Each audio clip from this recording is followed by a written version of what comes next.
आज का प्रमेय है, यदि किसी त्रिभुज की एक त्रिभुज के समांतर अन्य दो भुजाओं को भिन्न भिन्न बिंदुओं पर प्रतिच्छेद करने के लिए एक रेखा खींची जाए तो ये अन्य दो भुजाएं एक ही अनुपात में विभाजित होती हैं।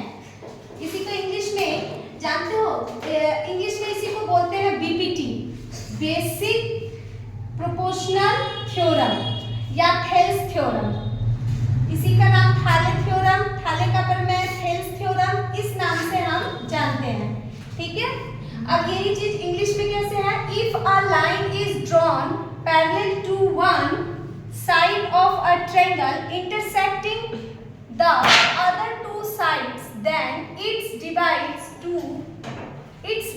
the two sides in the same ratio। ठीक है, अब इसके लिए हमको बताया क्या गया है कि देखो क्या हमें प्रूफ करना है। ये बेसिक प्रोपोर्शनल थ्योरम है क्या? इस चीज का तो क्या कहते हैं, आपको हंसी बहुत आ रही है सागर जी। त्रिभुज है, अगर एक त्रिभुज ए बी सी, मान लीजिए एक त्रिभुज है और इनकी इसमें तीन भुजाएं होती है, पहली दूसरी तीसरी, दो भुजाओं को प्रतिच्छेद करने वाली एक लाइन हमने डीई खींच ली है और डीई जो है, डीई लाइन क्या कर रही है?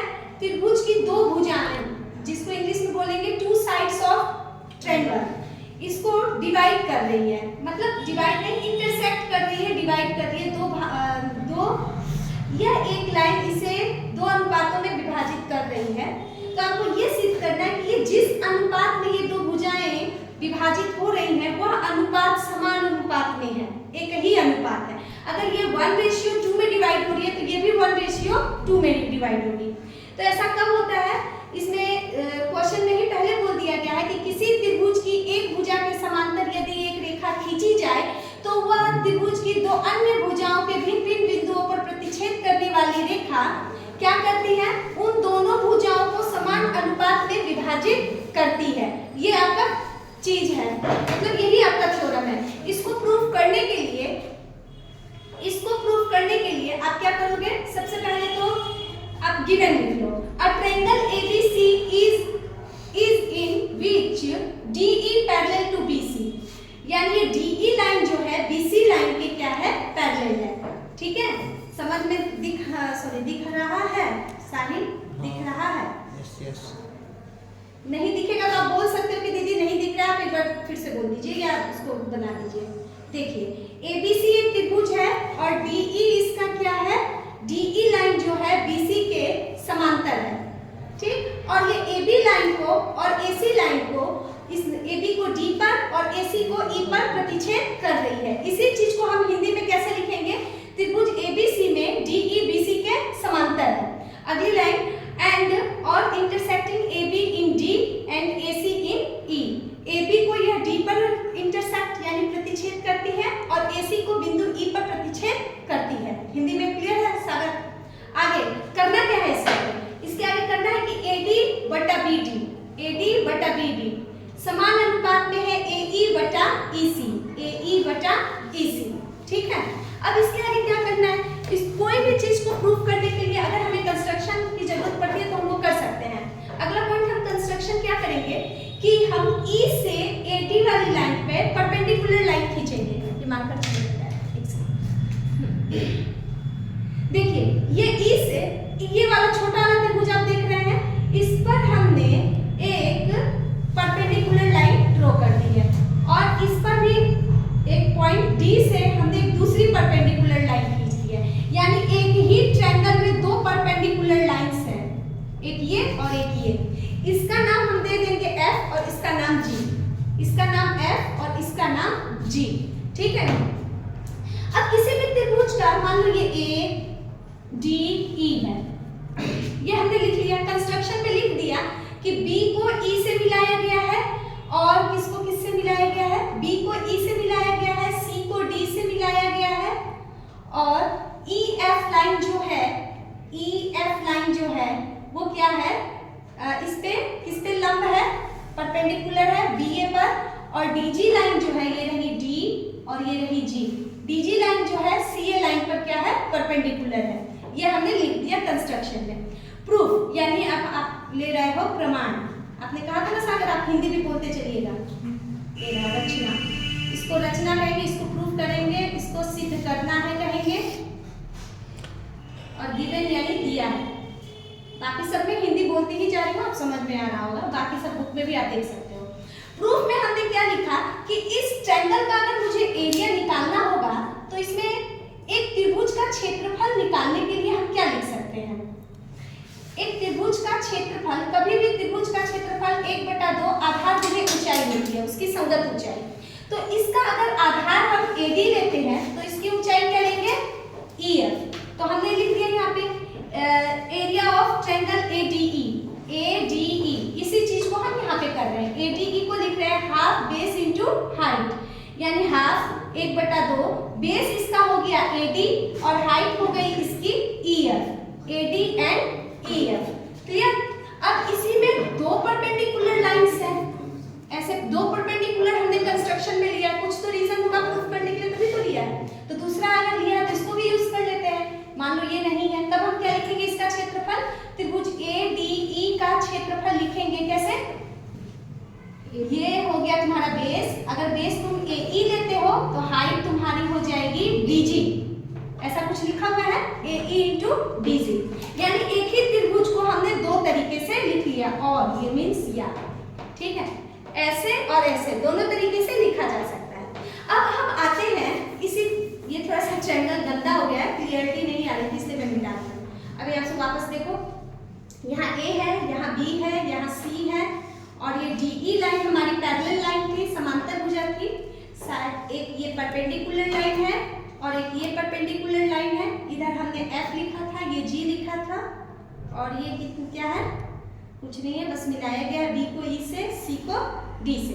अब एक हमने 9th क्लास में एक चीज हमने पढ़ा था कि कोई भी ट्रायंगल का बेस सेम हो, क्या सेम हो, बेस सेम हो, और वो सेम पैरेलल लाइंस के बिटवीन हो, यानी किसी भी कोई भी त्रिभुज हो और उस त्रिभुज की का आधार बराबर हो, समान हो, और वह समांतर रेखाओं के बीच स्थित हो, समान समांतर रेखाओं के बीच स्थित हो, तो इस प्रकार के त्रिभुजों का क्षेत्रफल बराबर होता है। ऐसा कुछ हमने लिखा था, ठीक है। तो एक ये हम त्रिभुज लेते हैं, ये त्रिभुज, ठीक, और एक ये त्रिभुज लेते हैं, ये दोनों के क्षेत्रफल बराबर होंगे। क्यों? क्योंकि ये दोनों हमेशा, इन दोनों का बेस सेम है। अगर आप DE लेते हो तो दोनों का बेस सेम DE है दोनों त्रिभुजों में, और दोनों पैरेलल लाइंस के बीच में है, ठीक है। इस चीज को हमने इक्वेशन नंबर 5 में लिखा है। तो हमने थर्ड और फोर्थ में क्या लिखा है, थर्ड और फोर्थ में ये लिखा है कि इसका एरिया, इस त्रिभुज का एरिया, किस त्रिभुज का, BD का एरिया अगर हमको निकालना है तो फिर हम लिखेंगे बेस इंटू हाइट। अगर इस त्रिभुज का हम बेस BD लेंगे तो इसकी हाइट ट्रायंगल से बाहर है, EF है, चेक करिए, हमने यही लिखा है ना, area of triangle BDE is equal to half base into height. Base इसकी BD है और हाइट इसकी EF है। इक्वेशन 3 सेम है, इसमें भी वही बात है कि अगर हम ट्रायंगल CDE ले रहे हैं तो CDE में इसका बेस EC, इस त्रिभुज का क्षेत्रफल EC, और इसकी हाइट हम क्या लेंगे, DG, इसकी हाइट क्या लेंगे, DG, CE मल्टीप्लाई DG। ये हो गया तुम्हारा बेस, ये हो गया height, half base into height. Equation number 4। अब मैंने इक्वेशन नंबर 1 बना लिया, 2 बना लिया, 3 बना लिया, 4 बना लिया, 5 भी बना लिया। तो इसमें मुझे लाना ये चीज है, मुझे प्रूफ में ये चीज शो करना है। तो ये चीज शो करने के लिए आप सबसे पहले कॉमन सेंस लगाओ कि फर्स्ट, सेकंड, थर्ड, फोर्थ में पेयर्स बनाने हैं। जैसे कि मैंने यहाँ पे लिखा है कि फर्स्ट को मैंने थर्ड से डिवाइड किया, ऐसा कोई रूल तो है नहीं कि फर्स्ट को थर्ड से ही डिवाइड किया जाए। मैंने इसमें एक कॉमन चीज देखी कि फर्स्ट में और थर्ड में क्या आपको ऐसी कोई चीज सेम मिल रही है, बताओ जल्दी से देखकर। फर्स्ट में, थर्ड में, हाँ, कोई चीज कॉमन, हाँ, क्या, EF एंड EF दोनों में है, दोनों का EF कैंसिल हो जाएगा। सेम वही बात सेकंड में और फोर्थ में आपको कोई चीज सेम दिखी, DG, इसमें DG और इसमें भी DG है ना।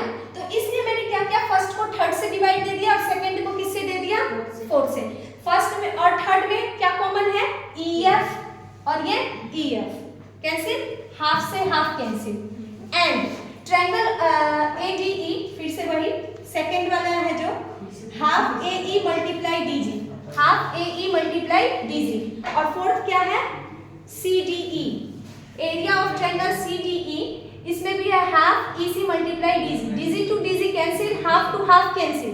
क्लियर? अब आगे की लाइन हम क्या लिखेंगे, area of triangle A D E divide में area of triangle B D E is equal to A D by B D and area of, मैं शॉर्ट में लिख रही हूँ, A R triangle A D E by area of triangle C D E. ठीक है? अब आप यहाँ पे देखो, ये भी ए डी ई है और ये भी ए डी ई है। ए डी ई के बराबर ए डी ई होता है कि नहीं होगा? होगा। जब ए डी ई के बराबर है और B D E C D E के बराबर है, ये दोनों बराबर है। ये दोनों कैसे बराबर है? By equation 5। ये दोनों ट्रायंगल ये वाले हैं, ये दोनों triangle same base and same parallel lines के बिटवीन में है, बीच में है। ठीक है? इसलिए हम लिख सकते हैं, ये आप लिख सकते हो कि ए डी डिवाइड बाई या A D upon B D is equal to A E upon E C, hence proved, अतः यह सिद्ध हुआ, हैंस प्रूव्ड। ठीक है? अब आप कर सकते हो। अब हिंदी में भी जहाँ पे